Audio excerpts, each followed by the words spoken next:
المحور الأول للمؤتمر أفضل التطبيقات العالمية لمنظومة الابتكار برئاسة الدكتور حسن البحراني. يا هلا، والفيديو أهلا وسهلا بكم، مساكم الله بالخير.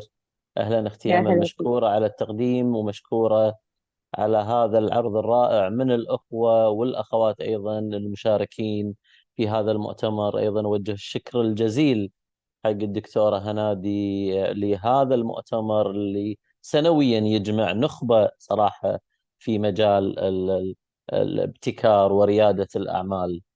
راح أبدأ أنا السيشن الأول، خلينا نسميه الحلقة الأولى، مع البست براكتس اوف انوفيشن اوف ايكو سيستم. سارة Associated Program Officer ويبو جرين. سارة نبدي معك وأتمنى أنك تاخذين وقتك. I think إن عندنا يا هلا دكتور حسن، يا شلونك؟ هلا دكتور، يا الحمد هلا لله. فيك. رواندا ما دخلت؟ أعتقد إن هي لا، I كانت called Rwanda, I called Dr. Phil, nobody answered. أوكي خلاص تبتدي سارة، لأن شوية تأخرنا يلا. عن الوقت، وهم عندهم يمكن اجتماعات. يا تفضلي أستاذة سارة. المايك لك فيكم تشوفوا الشاشة تبعي؟ واضح. اوكي.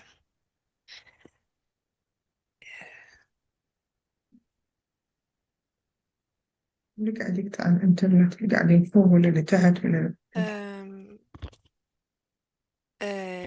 اوكي نورمال. اوكي. لسوء الحظ سأضطر إلى تقديم عرضي باللغة الإنجليزية. أعتذر عن ذلك، مستواي في اللغة العربية لا يسمح لي بذلك بعده. But I wanted, first of all, before I begin, to thank you very much, Dr. Hanadi, for this invitation. We're very happy to be here today. Thank you for allowing us to be part of this great event. So my name Thank you so much, Sarah. The language of our conference in English. Only the opening ceremony, it's in Arabic for the VIP. More than welcome to participate. شكرا.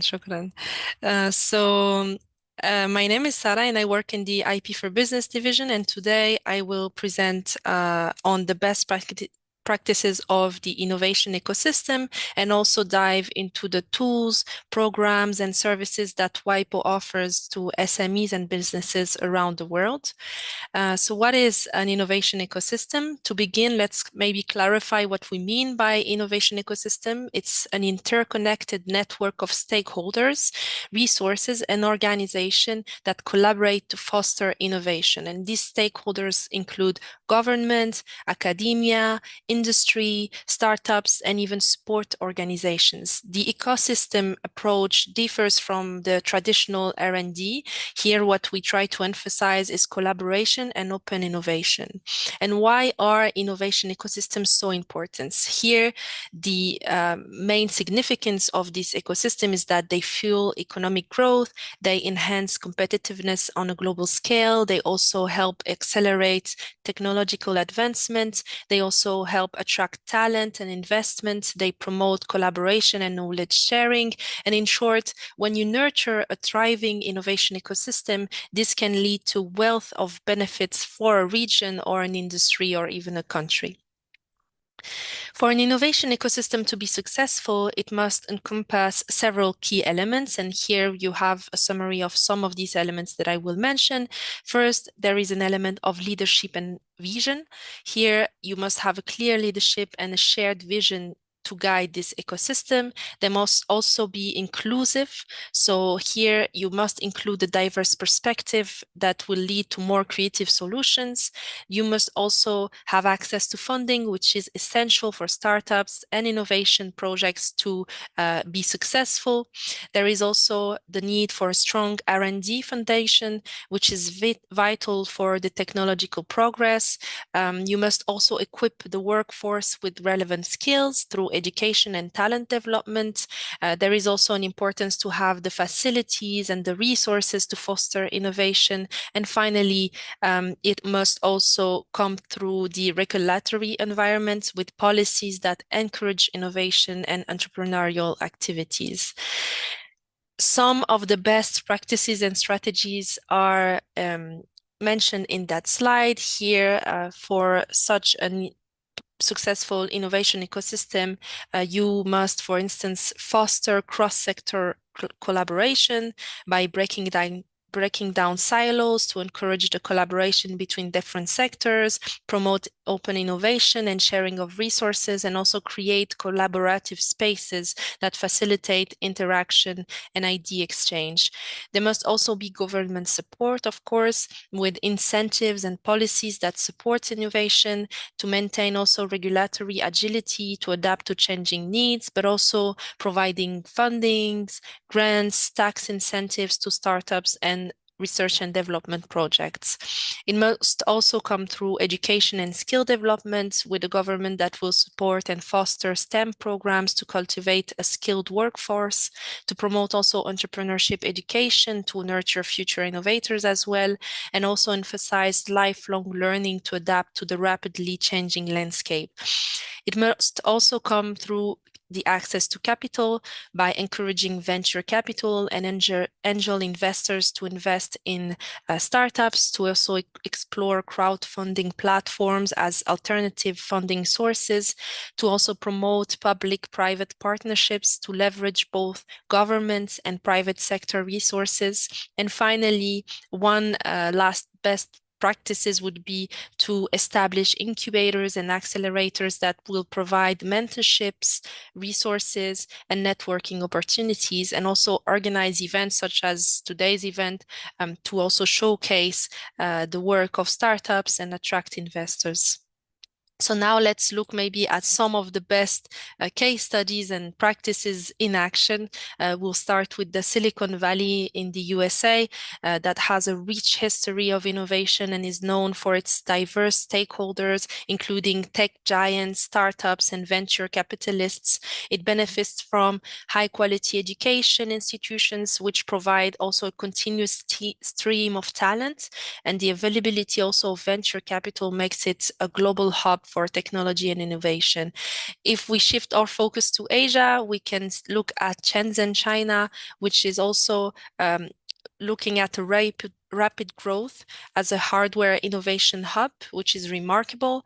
The Chinese government strategic investments and the policies have played a key role in this rapid growth, and the presence also of a vast manufacturing ecosystem supports the product development. You can also finally consider Bangalore, India. Here, Bangalore is renowned for its IT and software ecosystem. Its academic institutions, such as the Indian Institutes of Technology, produces a highly skilled workforce, and the ecosystem continues to expand and diversify, presenting both challenges and opportunities. So in conclusion, if you look at an innovation ecosystem, it will play a vital role in driving the economic growth, fostering technological advancement, and promoting collaboration. And to create and maintain successful ecosystems, we must first recognize the importance of leadership and diversity, facilitate access to capital and resources, invest in education and talent development, support a conducive regulatory environment, promote cross-sector collaboration, and by doing so, we will be able to nurture a thriving innovation ecosystem that will make a lasting impact on our regions and countries.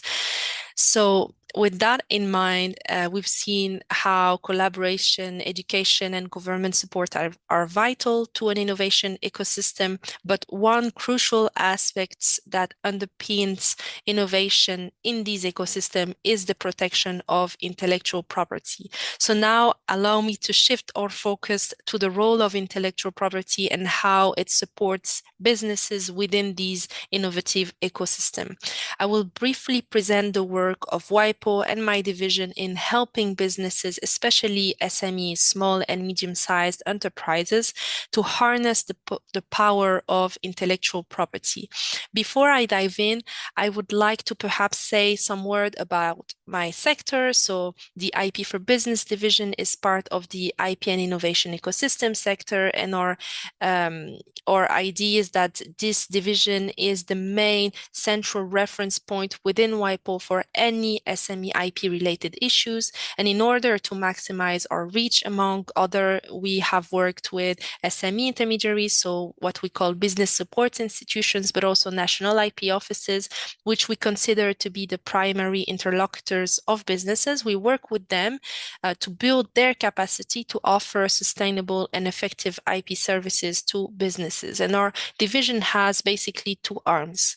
The first arm is a range of programs that are often based on and built upon original or customized version of the above mentioned divisions, tools and materials. I will mention later on these tools and materials, sorry. Here we have three programs. The first one is the development of business support units in national IP offices.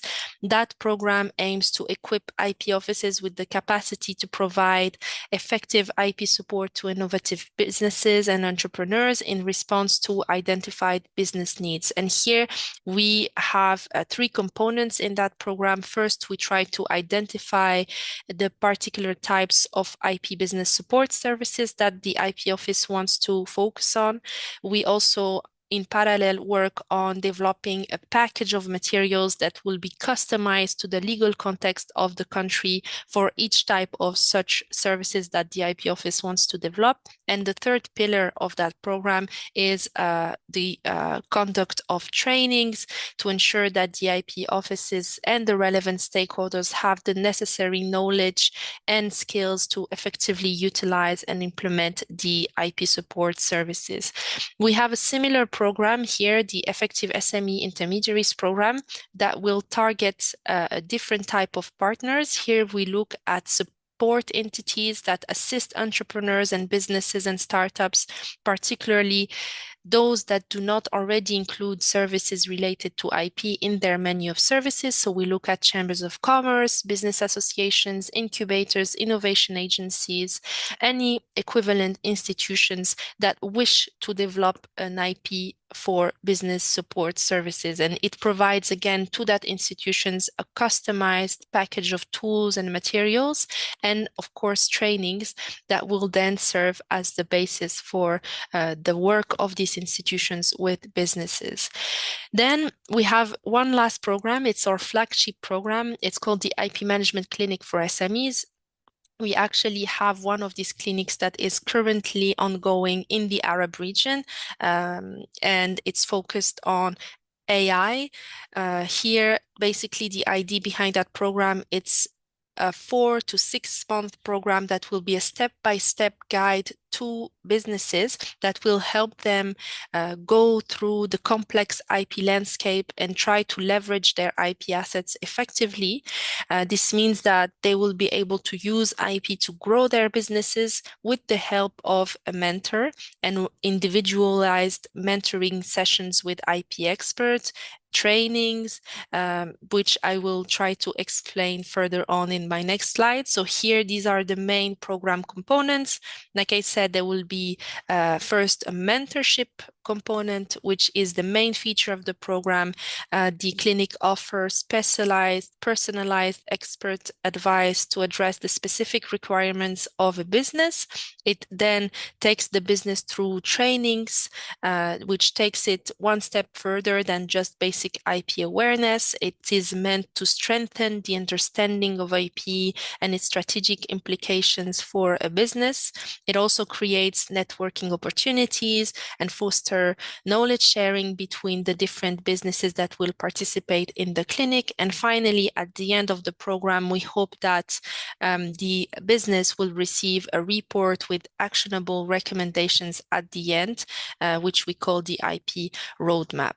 This program is, like I said, our flagship program, and it's actually on the rise with more than 35 participating countries, including in the Arab region, 174 SME beneficiaries already, and 13 clinics by the end of 2023, and more than 15 clinics for the year to come.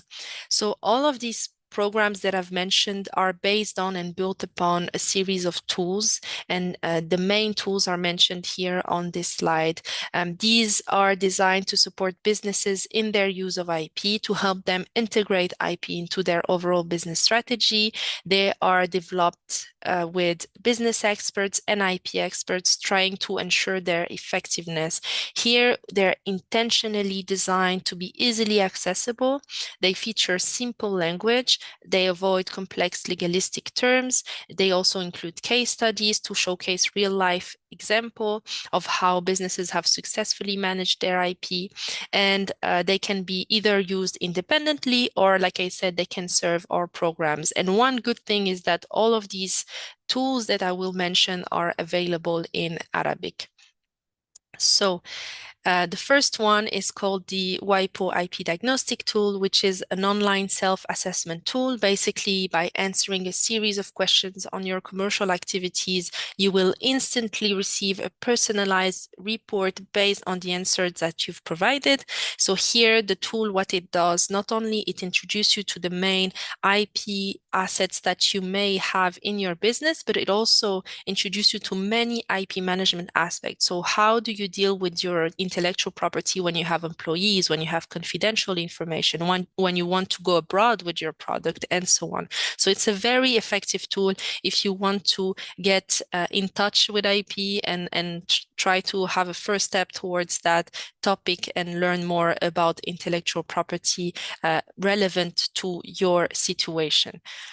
Then this tool is complemented by a series of guides that we have also developed here. The guides are more specific, so each guide focuses on a specific IP topics. We have on trademarks, on designs, on patents, and they just take you through the main questions you may have as a business when it comes to registering your rights, enforcing your rights, or protecting your rights abroad, or making a revenue out of this intellectual property.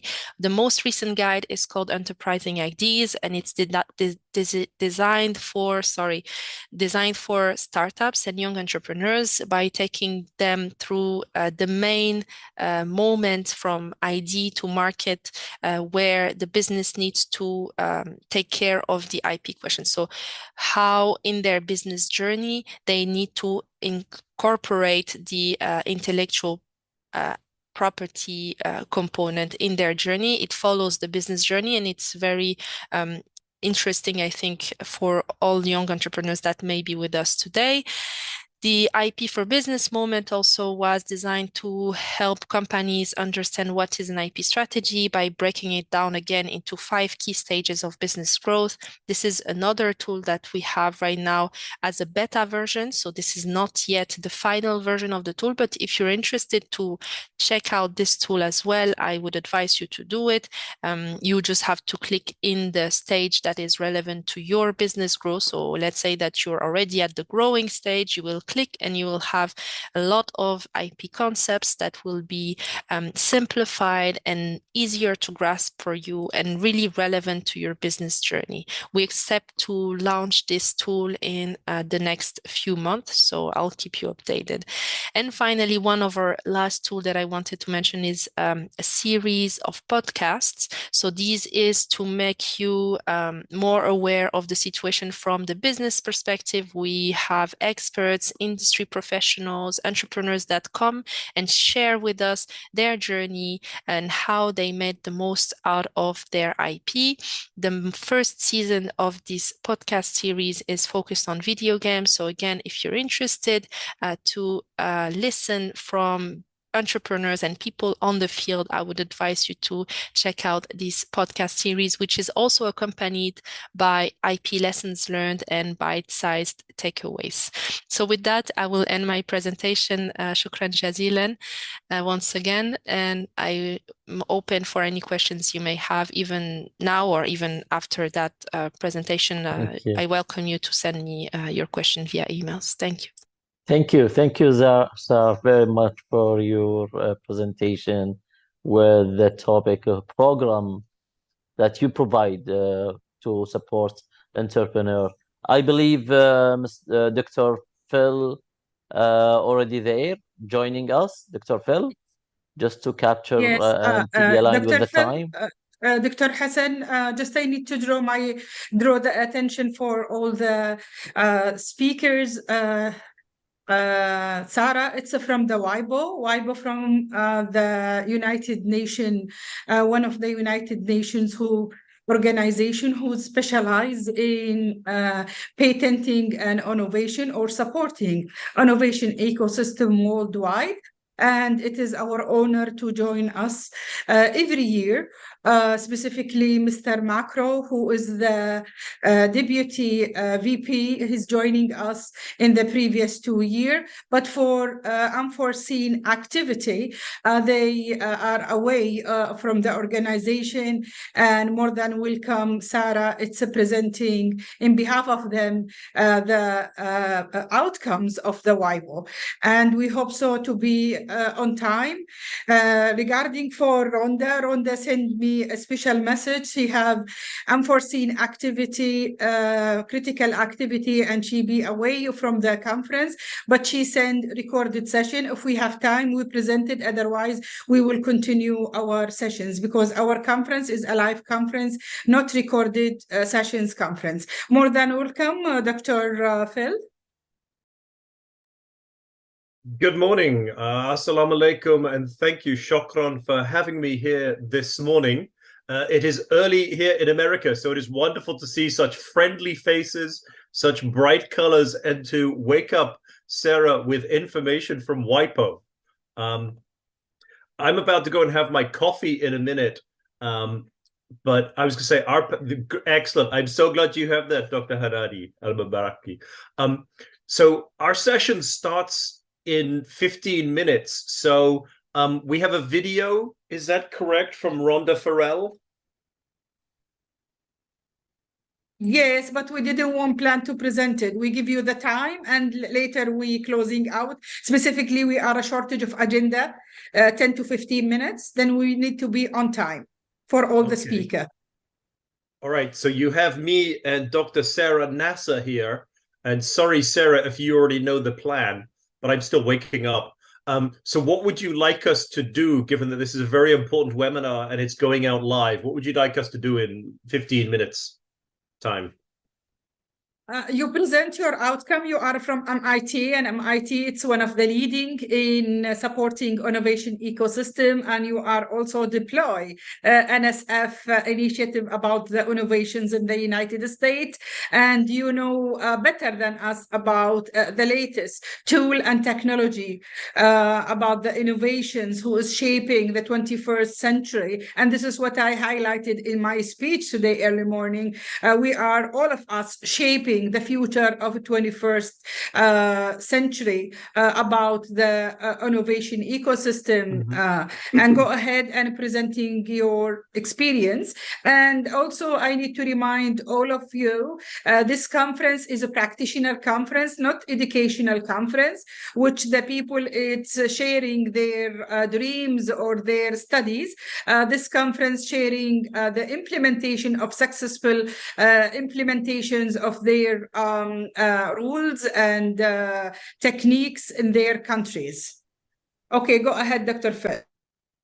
That sounds excellent. So who do you want to speak first when we get to the top of the hour, 7 a.m. here in Boston?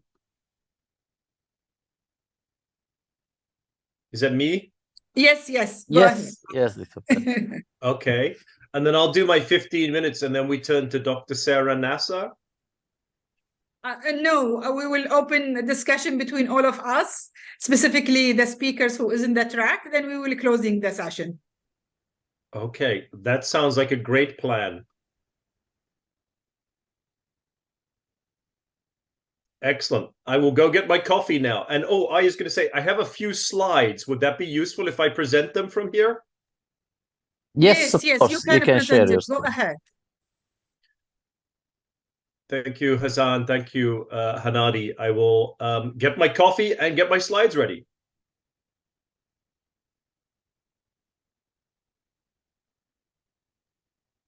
In fact, let's just make sure this is sharing okay. Share screen.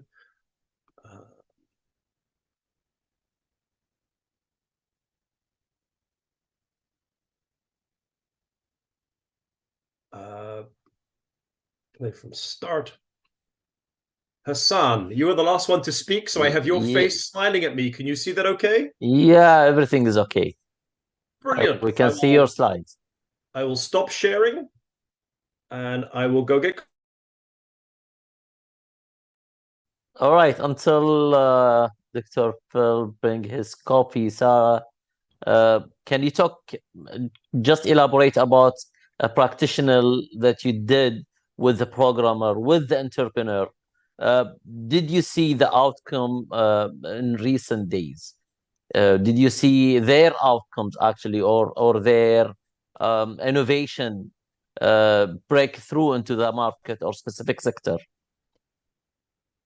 Thank you very much for your question. So definitely when we work with businesses, there is always a positive outcome in the end. And all of our good story, best practices are available on our website, where we compile different case studies of success stories of businesses that have been supported by WIPO. So it's called IP Advantage website. I think if anyone is interested, WIPO IP Advantage, and they will be able to learn from the best success stories of businesses, not only those that we have accompanied, but also others that have alone decided to integrate the successful IP strategies into their businesses. And it is quite an important aspect to consider. So I would like to again raise awareness to all those who are joining us today that IP is not something that you should take care of at the end. It's something that you have to take care of from the very beginning. When you have an idea and you know that it will be successful, never hesitate to think about how you can best protect it. Not only it will prevent you from infringing the rights of others. So you could perhaps use a brand name that has already been protected, for instance, and then you will be in very big difficulties in the end, where you have to rebrand your product. But it will also protect you from others stealing your IDs, stealing your brand names, stealing your creations without having any means to stop such type of situations. So whenever we go through businesses and we talk about IP in these situations, and then they begin to implement it, there is always a positive outcome in the end, and you will see that they will have better revenues and higher prices, and they will have a better visibility for their products on markets as well. So these are some of the benefits for when you use intellectual property.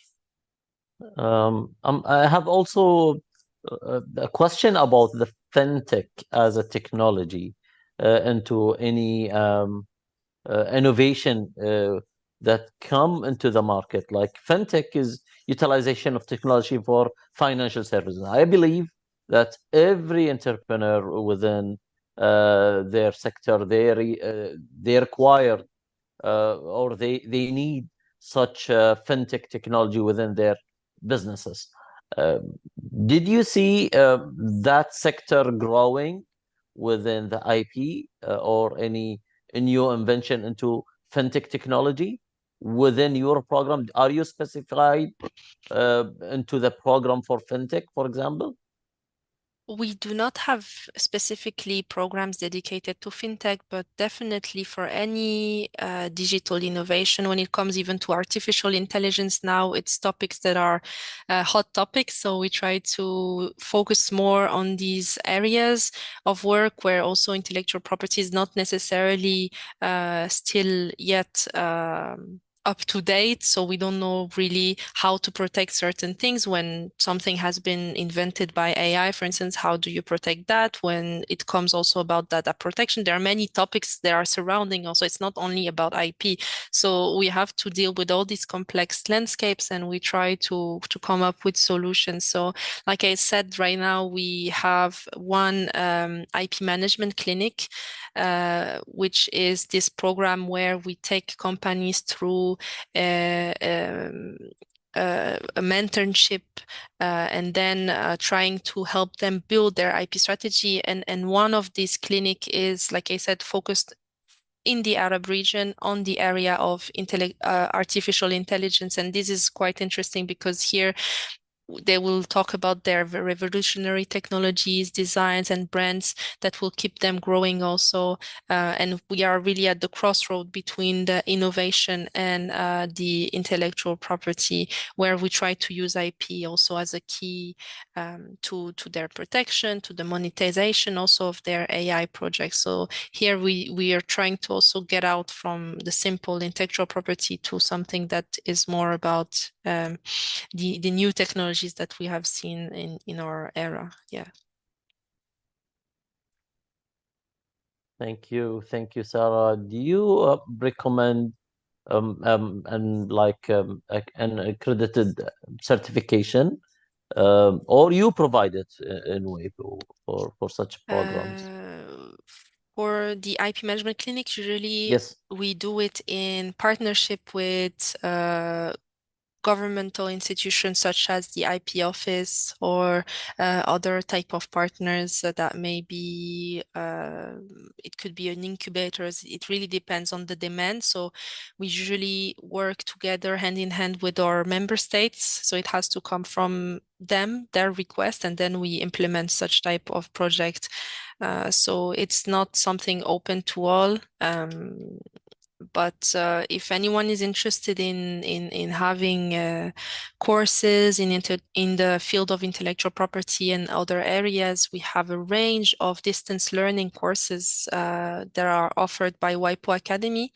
If you have been familiar with that or not, I don't know, but I would advise you also to check out WIPO Academy offers. Just by clicking WIPO Academy on Google, you will definitely land on the right page. And there may be also, I don't know now the offer as it stands today, but there could be courses that are more focused on the new technologies as well. So this could be something if you wish to increase your knowledge in the field.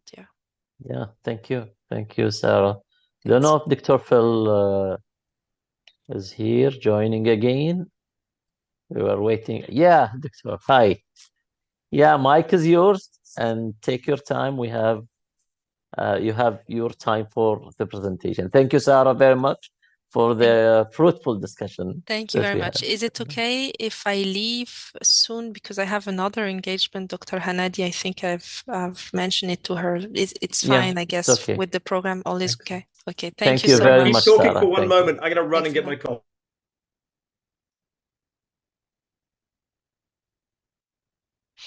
Okay. Thank you, Sarah. Thank you very much. Shukran. I'm waiting Dr. Phil to join us. Thank you. Have a successful day and conference. Thank you.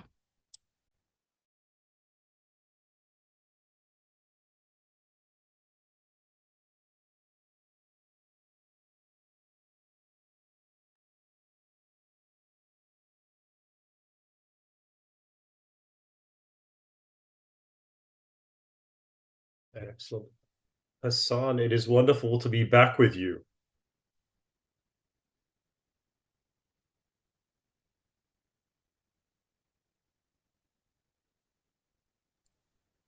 Hey, you can share your screen now, Dr. Phil, and floor is yours. That is very kind. Excuse me, Dr. Phil. Yes. Then the next session will be within 3 minutes.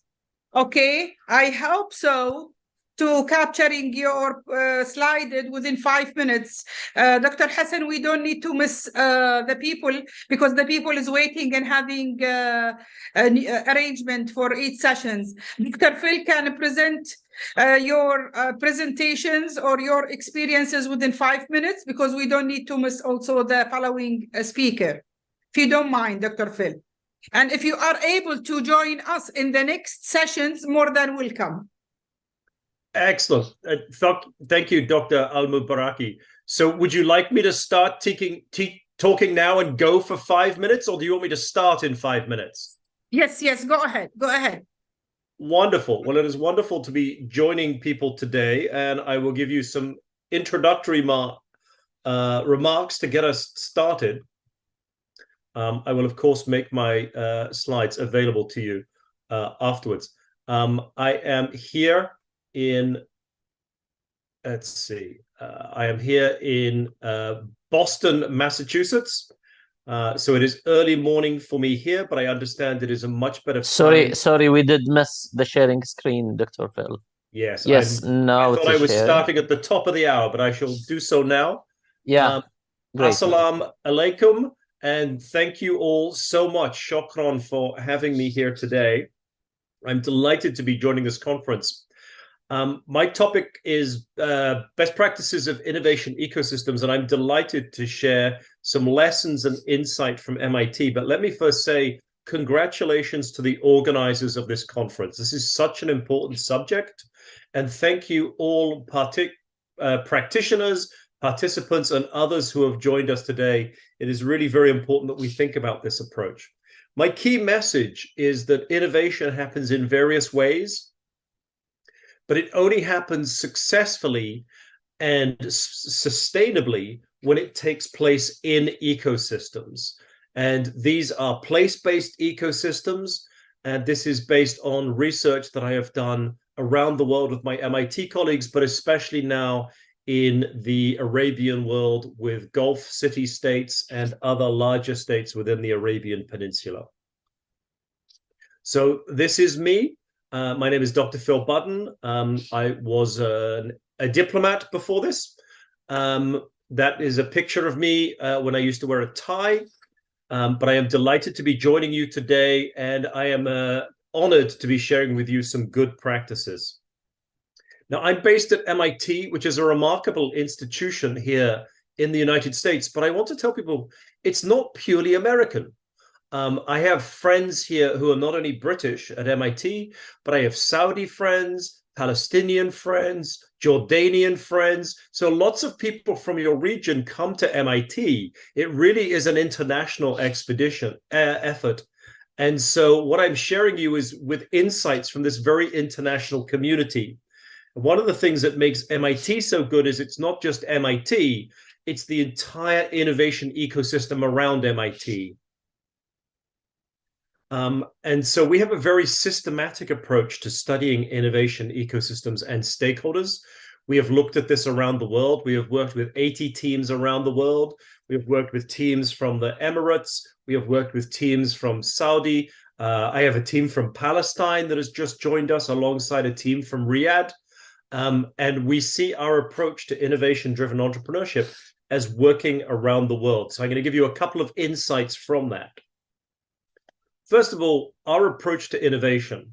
A lot of people, when they hear the word innovation, immediately think of intellectual property or a particular technology like AI. And for us at MIT, we think innovation is much bigger than that. That is why I also teach this to governments, working closely with the Monshaat Agency of the Saudi Arabia Kingdom. I'm working with security forces throughout the Arab world. And so I will give you our definition. MIT's definition is 8 words, the process of taking ideas from inception to impact. MIT is a technology institute, and yet we don't put the word technology in our definition of innovation. Our innovation is much broader. Moreover, we talk about impact. Yes, profit is a form of impact, but innovation is so much more than just commercialization times invention. Impact can be medical innovation. It can be national security innovation. It can be net zero decarbonization impact. Profit is important, but it's not the only form. We also think it's a process. Yes, there will be good entrepreneurial ideas from around your part of the world, but only when they get tied into the innovation process do they make a real impact and make a difference going forwards. We also like to separate out capital I innovation from science and technology, some amazing space programs in the Gulf, to more innovative behavior with a little I. And where innovation out at the horizon is often 10x impact, we're very interested in the little I form. So let me just put that in a graph. So a lot of people think that innovation is only out at the horizon, is only about 10x transformation. And it certainly is with startups, with university spin-outs. But I also want to talk about another form of innovation, which is little I innovation. It's beyond BAU, which is American for business as usual. but it's 10% improvements. And for governments, even those trying to reach Vision 2030 or Vision 2071, often government is going to be much better as a public service with little I 10% improvements. The same is true of security forces, police, medical innovations. Yes, there may be some that are right out at the horizon. For example, a COVID vaccine, but there are so many other improvements. For example, AI, large language models being approved for use in medical diagnosis. And so we see innovation as a spectrum. When we talk about ecosystems, there are going to be small and medium-sized enterprises in your economies across the region. Those are very important. But the ones that we find especially important are what we call innovation-driven enterprises. They start off looking like an SME, but they have real growth potential. As you can see on the graphic on the right, they have that valley of death, where in the early stage of time, they are losing money. But when they come out, they have exponential impact. The world's best ecosystems are the ones that support innovation-driven enterprises, not just traditional SMEs. And I certainly found that when I was working very closely with Team Medina, lots of SMEs there to support the Hajj and the Umrah. But it was the IDEs, often digital platforms, that really transformed the experience of the pilgrims, but also provided greater impact for the Makkah and Medina region. So we see these as a spectrum. SMEs we think of as camels. They are sturdy. I saw some in Egypt last year. They can go long distances without much resource. We want to encourage our SMEs to be more gazelle-like. They need to become digitally enabled, but we should not expect them to become IDEs. The IDEs we now separate into two types. The digital ones, which the Americans love to think of as becoming unicorns, they have a role to play. And after the pandemic, these can be anywhere. They don't just have to be in Silicon Valley. A lot of unicorns are arising in the wider Middle East. The new type I'd like to mention are the deep tech IDEs. And this is where we think many countries in the Middle East have a real opportunity, not just to do another digital platform and a digital dance app like we've seen coming out of Silicon Valley, but to do real deep tech IDEs that are not purely digital, but are to do with important things like agricultural technology, desalination of water, border security, medical breakthroughs in really important areas that matter to people.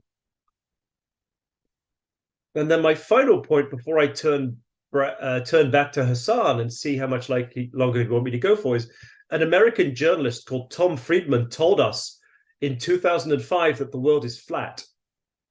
For innovation, he was wrong. The world is not flat.